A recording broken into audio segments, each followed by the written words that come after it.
Why is it that the most spiritually gifted souls often come from the most painful, chaotic families? Why do you, the one who sees through the noise, the one who feels everything more deeply than others, seem to be the black sheep, the misunderstood one, the emotional scapegoat, the outsider in your own home? Before we begin, if you love expanding your mind and exploring the deeper layers of life, make sure to subscribe to Psyche Nomad to never miss a moment of clarity on your spiritual path. Now, let's talk about something most people are too afraid to confront. Your pain isn't a punishment, it's a preparation. Carl Jung, one of the most profound voices in psychology and spirituality, believed that we all come into this world carrying the potential for individuation, becoming the truest, most whole version of ourselves. But here's what's rarely said out loud. For the chosen ones, the souls here to elevate collective consciousness, your transformation begins in the heart of dysfunction. It's not a coincidence that you were born into a family that feels more like a battlefield than a sanctuary. Jung said, "The privilege of a lifetime is to become who you truly are." But here's the twist. Who you truly are doesn't emerge in comfort. It's carved out in chaos. When your childhood is soaked in emotional manipulation, control, rejection, or neglect, you are forced to seek a higher source of love. And that source is not your family. It's something bigger, deeper. Some call it God. Others call it the universe or your higher self. Toxic families are often your initiation. They are the boot camp for your soul. They are not the reason you are gifted, but the environment that sharpens those gifts. The constant pressure to prove your worth. The emotional unpredictability. The invalidation of your truth. It all pushes you inward, toward the only sanctuary left, your connection to the divine. And this is why the black sheep is always the most spiritually potent. You're not just the one who sees differently. You're the one who feels what others are afraid to face. And while others around you may be asleep in their illusions, you were forced to wake up early, to understand love through contrast, to master empathy because you've tasted cruelty. This isn't just poetic, it's deeply psychological. Jung taught that the shadow, the unconscious, wounded part of the psyche, must be brought into the light for transformation to occur. You were born into the darkness, not to become it, but to understand it, survive it, and then transmute it into wisdom. When you come from a family that gaslights you, tries to control your thoughts, mocks your intuition, or ignores your emotional needs, what they don't realize is that they are actually building something unstoppable. Your spiritual immunity. You learn not to chase validation. You learn to hear your inner voice louder than the noise outside. You learn to stand tall when everyone around you is trying to keep you small. And here's the spiritual plot twist. You needed that environment because your soul didn't come here for easy. You came here for mastery, to be who you're meant to be in this lifetime, to fully offer your gifts to the world. You had to learn from a young age how to stand in your truth even when it's unpopular, how to protect your peace in chaos, how not to care what others think, because the spotlight will never feel safe unless you've learned how to thrive in the shadows. Let's name it clearly. Some families feel more like spiritual prisons than safe havens. If you grew up constantly misunderstood, shamed for being too much or too different, or emotionally punished just for expressing your truth. You're not alone and you're not cursed, you're chosen. But being the chosen one doesn't start with light. It begins in shadow. And that shadow often wears the face of those closest to you. When Carl Jung explored the psyche, he spoke of the family as the primary environment that shapes the soul. And while many associate family with comfort and bonding, Jung warned that unresolved trauma passed down generationally creates what he called complexes, emotional wounds that dictate our behavior from the unconscious. And you, chosen one, were born into the eye of that storm. A toxic family system is not random. It's a karmic classroom. You incarnated into an environment that would test every part of your being, not to destroy you, but to awaken you. When love is transactional, when emotions are invalidated, when you're punished for existing as your authentic self, you're being forced into early spiritual consciousness. Not because you're weak, but because your soul said, "I'm ready." Ready to remember your worth without applause. Ready to find inner safety without external approval. Ready to break free of ancestral patterns so deep they've become invisible in your lineage. Jung believed that the path to becoming whole requires a confrontation with the shadow, the rejected parts of self and society. You were born into a family where the shadow ran the show. That wasn't a mistake. It was your assignment. Every toxic family has a scapegoat, the one who won't conform, who questions everything, who's called dramatic, selfish, crazy, difficult. And that's usually the most spiritually advanced one in the room. You weren't born to uphold the dysfunction. You were born to disrupt it. That disruption doesn't look loud. It looks like quietly refusing to betray yourself, even when it costs you connection. It looks like crying alone after being gaslit and still choosing to trust your intuition. It looks like healing wounds that weren't yours to carry, but you carry them anyway, so they stop with you. Being the black sheep is painful, yes, but it's also sacred, because to step outside the system is to see it clearly. And only the ones who see it clearly can begin to change it.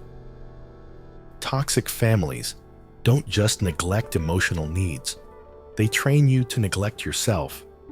They mold you into roles: the caretaker, the achiever, the invisible one. They reward you for betraying your truth, and they punish you for expressing it. But what's happening under the surface is alchemy. Every time love is withdrawn when you speak your mind, you begin to value authenticity over approval. Every time control is masked as protection, you learn to reclaim your sovereignty. Every time you're denied softness, you become the generator of your own tenderness. This is not to glorify suffering, but to honor its spiritual function. These wounds don't break you. They wake you up. They pull you away from conditional love and push you into unconditional alignment with Source, with your soul, with something deeper than this world has ever shown you. The truth is this: your family was your first spiritual battlefield. And in the same way, warriors don't train on peaceful meadows. Your soul didn't choose to incarnate where everything was easy. You chose intensity. You chose distortion. You chose mirrors that would show you exactly what you are not, so you could remember exactly what you are. You are love, not control. You are truth, not gaslight. You are connection, not guilt. This is your sacred initiation. And while others may inherit the family script and repeat it, you're the one who said, "It ends with me." That's the cost and the privilege of being the chosen one. Let's talk about what happens when your light starts breaking through the illusion. Because the uncomfortable truth is when you begin to rise. To ex-toxic people, don't always celebrate you. They criticize, mock, gaslight, or worse, try to pull you back into the chaos you're outgrowing. It's because your growth threatens their illusion. Your healing disrupts their comfort zone. Your clarity reflects what they haven't faced in themselves. This is why staying grounded is no longer optional for you. It's essential. You're not here to win their approval. You're here to stay connected to your source. When you hold your frequency steady, no storm around you can knock you off your path. So how do you protect your light when you're still living among people who don't understand your path, who criticize, mock, or try to control your energy? Here are 3 spiritual tools that aren't just comforting. They're transformational. First, the spiritual umbilical cord. Imagine a glowing cord of light extending from your belly button up into the sky, reaching all the way to source. Not just a vague concept of God, but a tangible connection to unconditional love, wisdom, and power. This cord is your divine supply line. It feeds you what your environment cannot. When you feel drained, judged, unseen, come back to this visual. Picture light pouring down into your body, strength into your bones, peace into your heart, clarity into your mind. Let that spiritual food nourish you when human love falls short. You are never disconnected.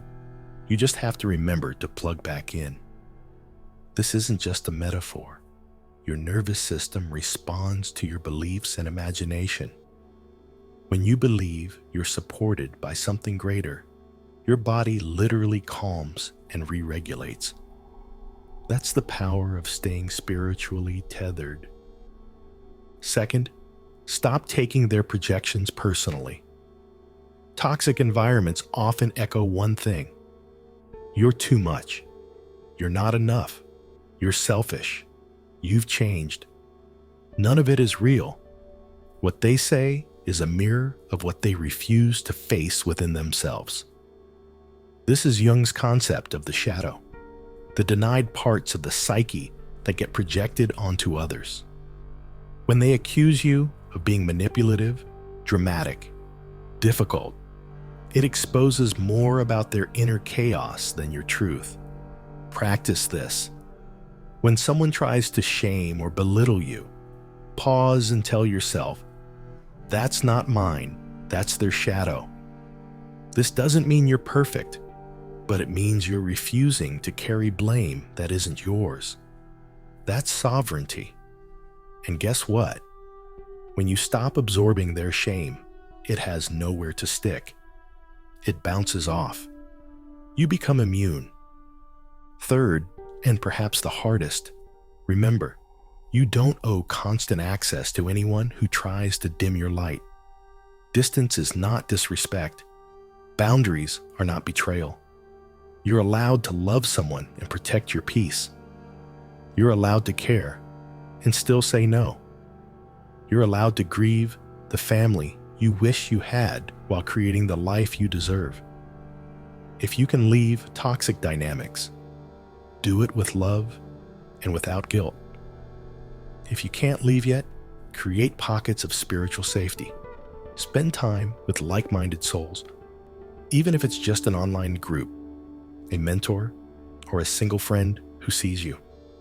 Find people who lift your frequency, not drain it. You're not meant to heal in isolation. The more time you spend with people who reflect your soul, not your wound, the faster your light stabilizes. You weren't dropped into a toxic family by accident.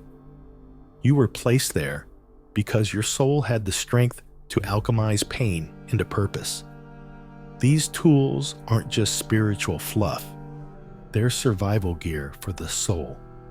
They help you stay rooted in a reality beyond the chaos. A reality where your worth isn't questioned, your love isn't weaponized, and your voice isn't silenced. So if today feels heavy, come back to your source. Remember the cord. Remember who you are. Remember this: you were never broken. You were just being prepared. The world may not have honored you yet, but your path is sacred, and you're walking it with millions of other souls. Let's be real.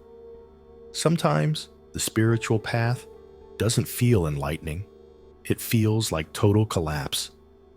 You might have moments where you just want to disappear, where the weight of being misunderstood, the silence of feeling alone, and the pain of emotional exile feels unbearable. When nothing makes sense, and even God feels quiet, it doesn't mean you're broken. It means you're cracking open. Chosen ones often walk the edge of despair because the pressure is that intense. It's not weakness. It's the soul stretching wide enough to birth a new frequency into this world. If you've ever numbed the pain with distractions, addictions, overthinking, or dissociation, don't judge yourself. That was your nervous system trying to survive. But now, you're ready to thrive. Let me say this directly. You can't give up. Not because you owe it to anyone else, but because your presence here is a gift. Your existence right now in this time is not random. You are part of a global soul wave waking up to higher consciousness. And your pain wasn't meaningless. It was preparation. You weren't just healing. You were being refined. This planet is shifting. Old systems are falling. New paradigms are rising. And the chosen ones are the blueprints for what comes next. You carry within you the empathy, the vision, the spiritual endurance, and the raw humanity that will help lead others through their darkness. But to do that, you have to survive your own. Once you've broken through the illusion, once you've stopped seeking love from those who never learned how to give it, your gifts begin to rise. Clarity emerges. You suddenly feel truth in your body without overanalyzing. Sensitivity becomes strength. You sense things before they happen. Tune into emotions like frequencies and use that intuition as a compass. Empathy transforms from emotional burden into healing power. You know how to hold space for others without losing yourself in their pain. Creativity, once blocked by fear, begins to flow. Words, ideas, visuals, healing practices, they pour through you like water through an unblocked channel. And most importantly, you stop waiting for permission. You begin to live authentically out loud. This is the emergence of the chosen one. But here's the trap. When you've been in survival mode for so long, pain can start to feel familiar, even safe. Depression whispers, stay small, stay hidden. It's safer this way. Addictions to substances, people, overwork, or numbing say, you don't have to feel this right now. But you're not here to numb. You're here to feel and still rise. You're not too damaged. You're not too late. You're not too tired. Every time you choose to feel instead of freeze, every time you choose to stay instead of escape, you reclaim a piece of your soul. There are people you haven't met yet who will be transformed by your story. But first, you have to live it. The family may never apologize. The validation may never come. The healing may never be acknowledged by the people who broke you. But that doesn't matter, because your liberation doesn't need their participation. Your peace doesn't require their understanding, and your light does not depend on their permission. You are the proof that darkness can create galaxies, and you are the reason someone else will keep going one day. You're not behind, you're being guided. And everything you thought disqualified you from your purpose was actually shaping you for it. So keep going. Not just for the destination, but because every step forward is the revolution. If you've made it this far, you already know. You are not a victim of your story. You are the author of a new paradigm. Chosen ones, don't underestimate how much strength it takes to break free and still love, trust, create, and shine. That strength is divine. So when the world feels cold, come back to the source. Connect to that golden umbilical cord of love. Let it fill you again. You're not alone. You're not lost. You're becoming. And the world has been waiting for exactly who you're here to be. Thank you for watching, for relating, and for being part of this unfolding awakening. Your presence here matters more than you know. If you found value in this video, give it a like. It helps more chosen ones find their way home to this space. And if you're on a journey of healing, awakening, or just navigating life as a deeply feeling human in a chaotic world, subscribe to Psyche Nomad. We're building a soul-aligned community where truth, growth, and light are always welcome. Drop a comment below and let us know how this spoke to you. Your voice belongs here. Until next time, stay grounded, stay connected, and never forget your light is needed.